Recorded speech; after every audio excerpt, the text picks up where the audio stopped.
다시 한번 주님 앞에 간구하기 원합니다. 하나님의 꿈이 내 비전이 되기 원합니다.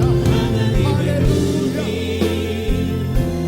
나의 비전이 되고 예수님의 선풀이 나의 인격이 되고 성령님의 권능이 나의 능력이 되길 원하고 바라고 하나님의 꿈이 나의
요한복음 11장 33절부터 44절입니다.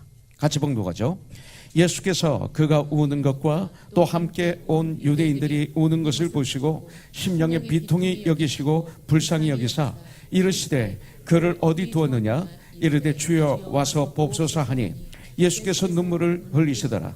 이에 유대인들이 말하되 보라 그를 얼마나 사랑하셨는가 하며 그중 어떤 이는 말하되 맹인의 눈을 뜨게 한 이 사람이 그 사람은 죽지 않게 할 수 없었더냐 하더라.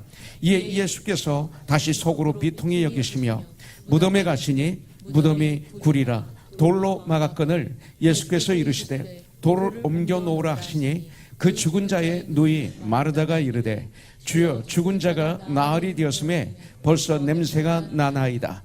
예수께서 이르시되 내 말이 네가 믿으면 하나님의 영광을 보리라 하지 아니하였느냐 하시니 돌을 옮겨 놓으니 예수께서 눈을 들어 우러러 보시고 이르시되 아버지여 내 말을 들으신 것을 감사하나이다. 항상 내 말을 들으시는 줄을 내가 알았나이다. 그러나 이 말씀하는 것은 둘러선 무리를 위함이니 곧 아버지께서 나를 보내신 것을 그들로 믿게 하려 함이니이다. 이 말씀을 하시고 큰 소리로 나사로야 나오라 부르시니 죽은 자가 수족을 배로 동인 채로 나오는데 그 얼굴은 수건에 쌓였더라. 예수께서 이르시되 풀어 놓아 다니게 하라 하시니라. 아멘. 예루살렘에서 한 2마일 정도, 그러니까 약 5리쯤이라고 성경은 나와 있어요. 좀 되는 곳에 베단이라는 동네가 있습니다. 근데 그곳에 마르다, 마리아, 그리고 나사로 이 3남매가 살고 있다고 말씀하고 있습니다. 주님은 그들을 너무나 사랑하셨어요. 분명히 주님을 통해서 그들이 병을 고치고 그리고 죄에서 해방되고 그리고 이제는 주님을 잘 섬기는 하나님의 사람들이 되었을 거예요. 특별히 주님이 이들을 사랑하셨습니다. 그래서 예루살렘에 올라오실 때마다 주님은 이 베다니 나사로의 집에서 거하시기도 하고 식사도 하시기도 하고 쉬기도 하셨습니다. 특별히 2절에 보면 이 마리아는 누구냐면 옥합을 깨뜨려 향유를 주님께 부어드리고 머리털로 주님의 발을 닦았던 여인이 바로 마리아라고 오늘 말씀하고 있습니다. 그런데 어느 날 예수님이 요단강 건너편에 계실 때 누이들이 사람을 보내서 나사로, 당신이 사랑하는 나사로가 병들었다고 주님께 알립니다. 소식을 들은 주님은 요한복음 11장 4절에 보니까 이 병은 죽을 병이 아니다 이렇게 선포하십니다. 하나님의 영광을 위함이다. 하나님의 아들이 이로 말미암아 영광을 받게 하려 함이라. 병도 여러 가지가 있네요. 죄로 말미암아 온 병도 있고 그리고 하나님의 영광을 위해서 온 병이 있고 주님 일을 열심히 하는 가운데 과로해서 오는 병도 있고 여러 가지 병들이 있는 것을 볼 수가 있습니다. 그런데 바로 이 질병은 하나님의 영광을 위함이라고 말하고 있습니다. 예수님이 사랑하시는 나사로입니다.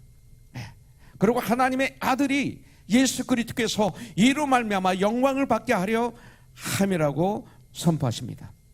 자, 우리 주님은 나사로가 병이 들었다는 소식을 들으신 후 그곳에 이틀을 더 계시다가 베단으로 가셨습니다. 우리가 생각할 땐 좀 이해가 안 되는 거죠. 그러면 즉시 가셔야 되는데 이틀을 더 계십니다. 그 이유가 무엇일까요? 한번 생각해 볼 필요가 있습니다. 나중에 보니까 죽어서 장사 지낸 지 4일이 지났어요. 가보니까 시체가 살이 썩고 냄새가 나는 죽은 나사로의 시체가 바로 이렇게 죽은 나사로가 살아나야만 이게 부활이에요.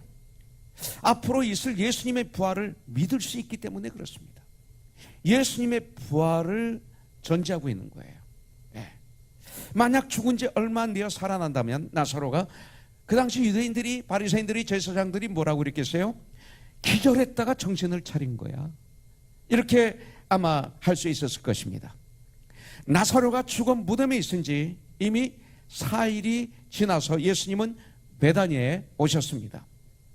예수님께서는 아직 마을로 들어오시지 않고 마르다를 만나셨던 곳에 그냥 계셨습니다. 그때 32절에 보니까 마리아가 예수 계신 곳에 가서 배웠고 그 발 앞에 엎드려 이르되 주께서 여기 계셨더라면 내 오라버니가 죽지 아니하였겠나이다 하더라. 이렇게 말하고 있습니다. 그렇게 하면서 마르다가 우는 것과 유대인들이 우는 것을 주님이 보시고 주님은 마음에 심령에 비통히 여기시고 그들을 이 말은 뭐냐면 그들을 불쌍히 여기셨다 이거예요. 그들을 불쌍히 여기셨다. 그리고 35절에 보니까 예수께서 눈물을 흘리시더라 이렇게 말씀하고 있어요. 눈물을 흘리셨습니다. 그렇다면 예수님의 눈물은 어떤 눈물일까? 한번 생각해 볼 필요가 있어요. 예수님의 눈물은 어떤 눈물이셨을까? 우리의 아픔에 그리고 우리의 슬픔에 함께 하시는 분이시구나 이걸 알게 됩니다. 나에게는 함께 하는 분이 있다 이거예요. 함께 하는 분이. 예수님은 바로 우리 아픔에 슬픔에 함께 하시는 유일한 분이십니다. 여러분들 슬픔을 당하고 어려움을 당하는 사람에게 가장 필요한 것은 그와 함께 하는 것입니다. 이것입니다. 그와 함께 하는 것이 위로입니다. 위로. 여러분들 이제 예수님께서는 나사로의 무덤 앞으로 가셨습니다. 예수님은 나사로의 무덤 앞에 가셨어요. 그 무덤이 죽은 무덤 아닙니까? 소망이 없지 않습니까? 그런데 주님은 바로 그곳에 가셨어요. 여러분들 우리들이 내 삶의 현장에서 도망가면 안 됩니다. 비록 내가 눈으로 볼 때, 내 감정으로 볼 때, 내 경험으로 볼 때 소망이 없고 우리는 도저히 이 문제는 해결이 안 돼. 그렇다고 해서 도망가지 마십시오. 성도로서 담당하게 앞에 서야 됩니다. 그것이 하나님 뜻이라면 우리는 그 무덤 앞에 서야 됩니다. 그 무덤은 돌로 입구가 닫혀 있었습니다. 인간의 눈으로 보면 불가능합니다. 나사렛 무덤 주에는 마르다와 마리아뿐만 아니라 근방에서 찾아온 호기심 있는 호기심으로 온 유대인들 그리고 나사렛의 친구들도 있었겠죠. 많은 사람들이 있었습니다. 그곳에서 예수님께서는 믿음이 무엇인지 분명하게 보여주셨습니다. 이것이 믿음이다. 여러분들 예수님은 돌을 옮겨 놓으라 명령하셨습니다. 그런데 여러분들 이 마르다는 이 주님의 명령에 어떻게 반응했습니까? 자 39절을 한번 보시기 바라겠습니다. 39절 우리 같이 한번 읽도록 하겠습니다. 같이 읽죠. 예수께서 이르시되 돌을 옮겨 놓으라 하시니 그 죽은 자의 누이 마르다가 이르되 주여 죽은 지가 나흘이 되었음에 벌써 냄새가 나나이다. 오빠가 죽은 지 4일이 지나서 이제 시체에서 썩은 냄새가 납니다. 돌문을 열어봐야 소용없습니다. 이것이 바로 인간의 눈입니다. 이 땅에 사는 모든 사람들의 눈이 바로 이것입니다. 주님이 행하시려는 것을 전혀 이해하지 못하고 있습니다. 그것이 인간입니다. 조금 전 요한복음 11장 22절 23절에 마르다가 고백하기를 그러나 나는 이제라도 주께서 무엇이든지 하나님께 구하시는 것을 하나님이 주실 줄을 아나이다. 이 믿음이죠. 예수께서 이르시되 내 오라비가 다시 살아나리라. 여러분들 마르다는 이렇게 믿음을 고백했고 주님은 내 오라비가 다시 살아나리라 말씀해 주셨습니다. 마르다는 예수님의 뜻을 정확하게 알지 못하므로 여러분들 아주 중요한 것이 있어요. 그 고백을 자신의 삶에 적용시키지 못하고 있는 것이 자기 믿음의 고백을 내 삶에 적용을 시키지 못하고 있는 거예요. 여러분들 그래서 예수님이 이 모습을 보시면서 마르다에게 하나님의 놀라운 역사를 체험하려면 반드시 믿음이 필요하니라 라고 말씀하고 계시는 것입니다. 그래서 요한복음 11장 40절에 보면 예수께서 이르시되 내 말을 내가 믿으면 하나님의 영광을 보리라 하지 아니하였느냐. 주님은 다시 말씀하시고 다시 말씀하시고 다시 말씀하시고 해주십니다. 꼭 로마서 10장이 생각납니다. 믿음은 들으면서 나며 들음은 예수 그리스도의 말씀으로 말미암는다고. 여러분들, 믿음은 하나님의 축복을, 믿음은 하나님의 우리가 올려드린 기도의 응답을 받는 그릇이 바로 믿음입니다. 사랑하는 우리 형제자매님들, 지금 고난 당하고 계십니까? 이 시간 주님의 능력을 신뢰하고 우리 주님께 피하는 지혜로운 하나님의 사람들이 되시길 주님의 이름으로 축복합니다. 이 시간 주저앉아 있으면 바보죠. 절망, 좌절, 낙담, 소망이 없고 그리고 포기하고 그러면 바보죠. 그럴 때 주님 앞에 무릎을 꿇으십시오. 놀라운 기적이 일어나게 될 줄 분명히 믿습니다. 여러분들, 우리 예수님이 원하시는 믿음은 그러면 어떤 믿음일까요? 어떤 믿음? 예수님께서 돌을 옮겨 놓으라고 하실 때 마르다가 고집만 세웠다면, 정말 믿음이 없는 여자였다면 이런 엄청난 역사는 없었을 것이고 보지도 못할 것입니다. 여러분들, 그런데 마르다는 더 이상 고집을 부리지 않았어요. 처음에 고집 부렸죠. 그러나 더 이상 고집을 부리지 않고 돌을 옮겨 놓은 것입니다. 여러분들, 주님이 말씀하신 믿음은 이겁니다. 이것이 우리 주 예수님이 말씀하시는 믿음입니다. 이것이 별것 아닌 것처럼 보이지만 이런 것이 바로 요한복음을 통해서 예수님께서 말씀하시는 믿음입니다. 이 정도의 믿음만 있어도 됩니다. 여러분들, 그래서 주님은 겨자씨만한 믿음만 있어도 이런 역사가 일어난다 말씀하신 거예요. 이 겨자씨만한 믿음은 뭐예요? 주님께 나와서 가지고 나오는 것, 요 정도. 처음에 마르다는 불신했습니다. 믿지 않았습니다. 그러나 주님과 대화하는 가운데 믿게 되었고 주님께 기도합니다. 요 정도의 믿음을 말씀하는 것입니다. 우리가 할 수 있는 일입니다. 이 믿음입니다. 자, 주님의 말씀을 믿으면, 정말 믿으면 순종하게 되었습니다. 주님은 우리들에게 무엇을 구하고 있어요? 바로 믿음을 구하고 있습니다. 믿음. 너희가 나의 말을 믿느냐? 너의 믿음을 내게 보이라. 곳곳에서 주님은 말씀하십니다. 여러분들, 사람들이 무덤을 막고 있었던 돌을 옮겨 놓았을 때 주님은 제일 먼저 기도하십니다. 기도하신 내용이 41절부터 42절에 나옵니다. 돌을 옮겨 놓으니 예수께서 눈을 들어 우러러보시고 이르시되 아버지여, 내 말을 들으신 것을 감사하나이다.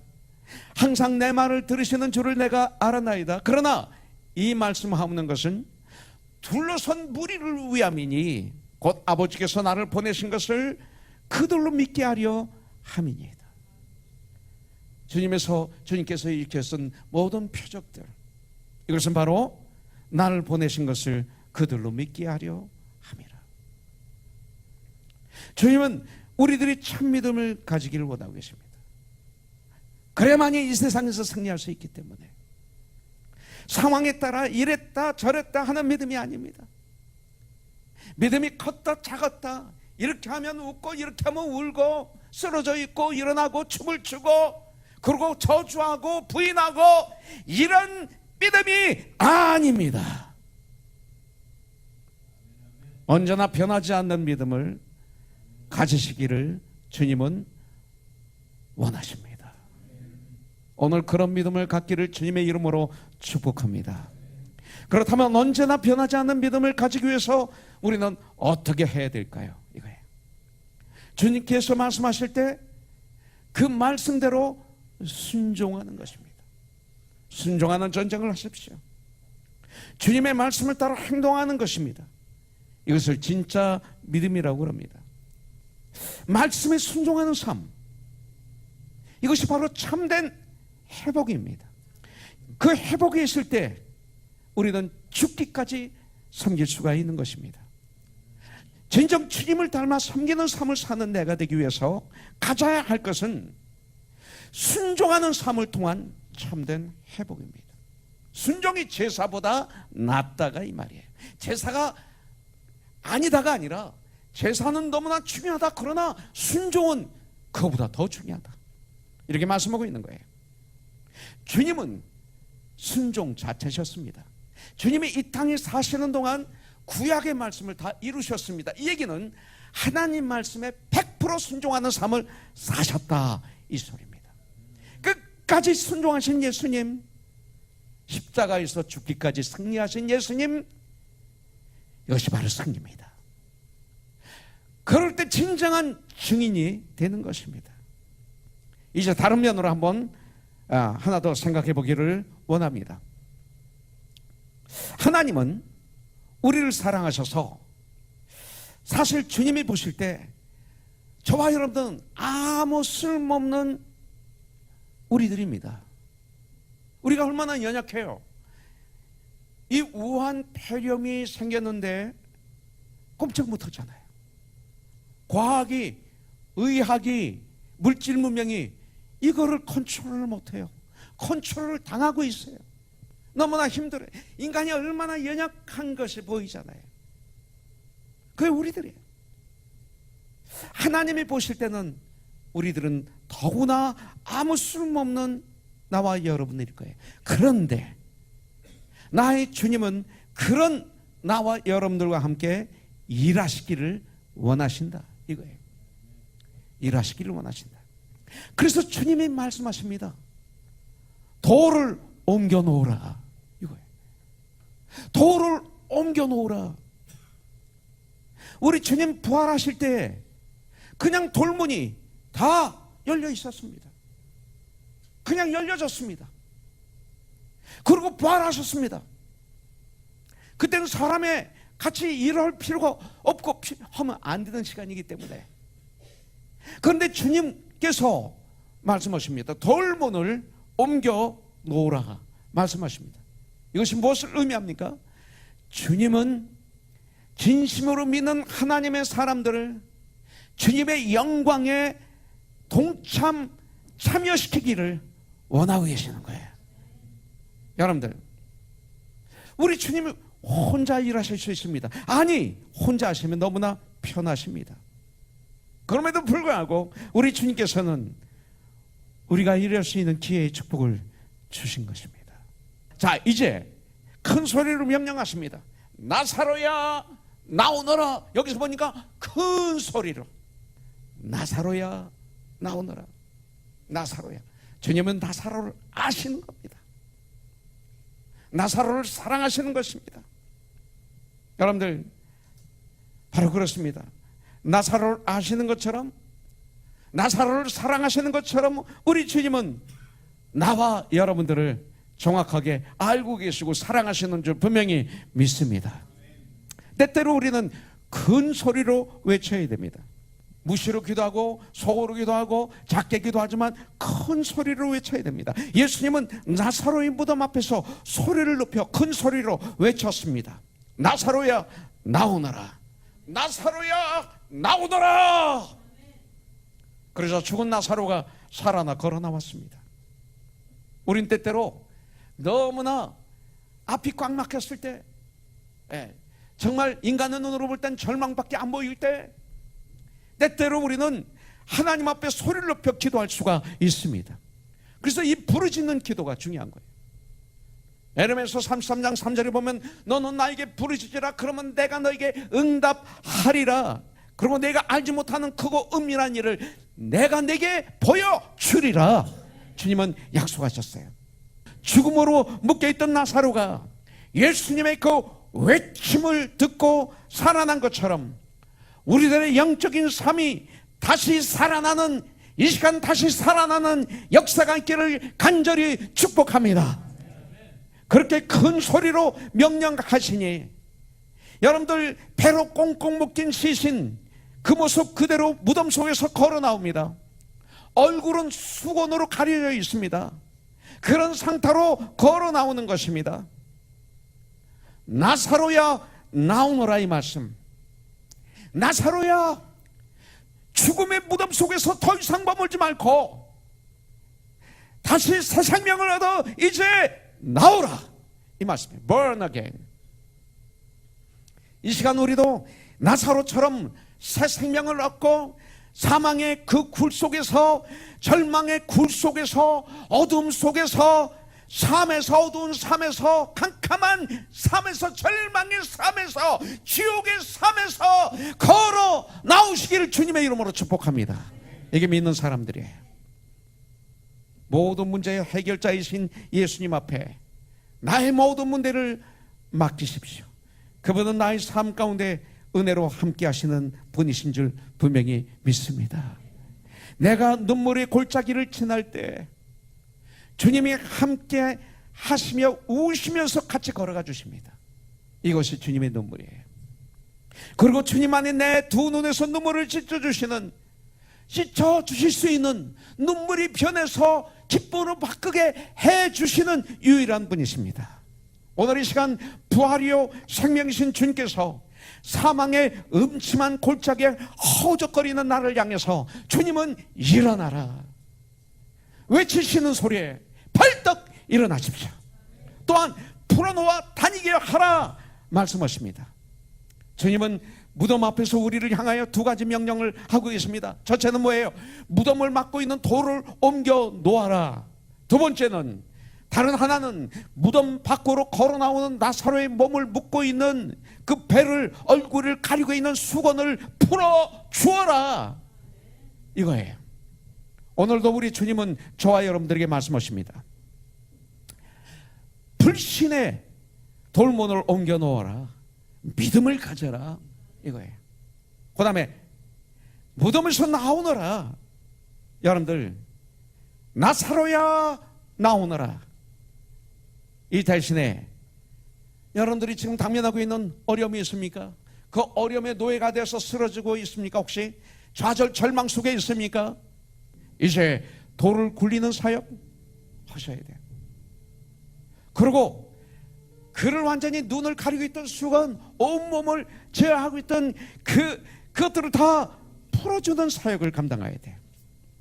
근데 이것을 감당하기 위해서는 먼저 우리가 이 시간 나를 묶고 있는 것들, 수건으로 나를 가리게 해서 세상의 마귀가 주님을 보지 못하게 하는 것들, 주님의 뜻을 깨닫지 못하게 하는 이런 것들, 나사렛 예수의 이름으로 풀어버리고 죄에서 참 자유를 얻어 성령의 능력을 받아서 사도행전 1장 8절에 있는 말씀대로 오직 성령이 너희에게 임하시면 너희가 권능을 받고 예루살렘과 온 유대와 사마리아와 땅까지 이르러 나의 증인이 되리라. 너의 삶의 현장에서 이제는 내가 드러나리라. 너를 통해서.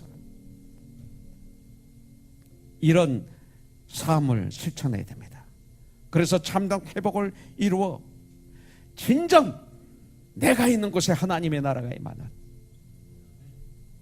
빛과 소의 직분을 감당하는, 예수님의 대사의 사역을 감당하는, 예수님의 편지가 되는, 예수님의 향기가 되는 나의 언어, 나의 삶, 2020년이 되길 주님의 이름으로 축복합니다. 사도행전 11장 24절을 이루는 복된 2020년이 우리가 되어야 돼요. 한번 따라해 주세요. 바나바는 착한 사람이요 성령과 믿음이 충만한 사람이라. 이에 큰 무리가 주께 더하여 지더라.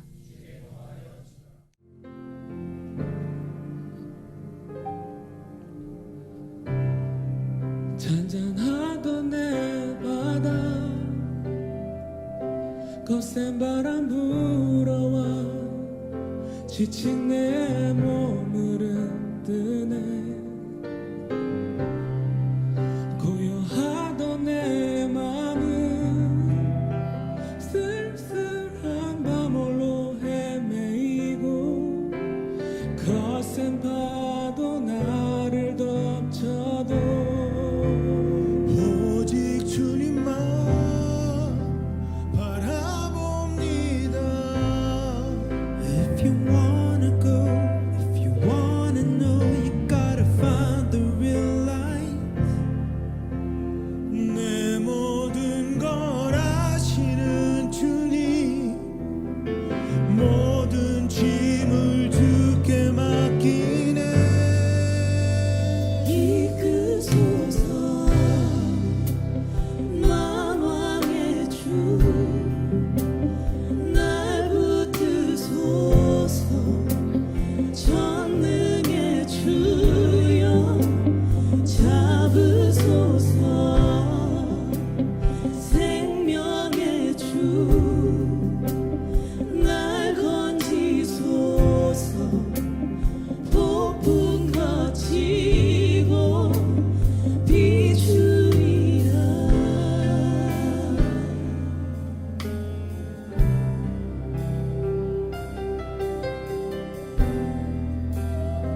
죄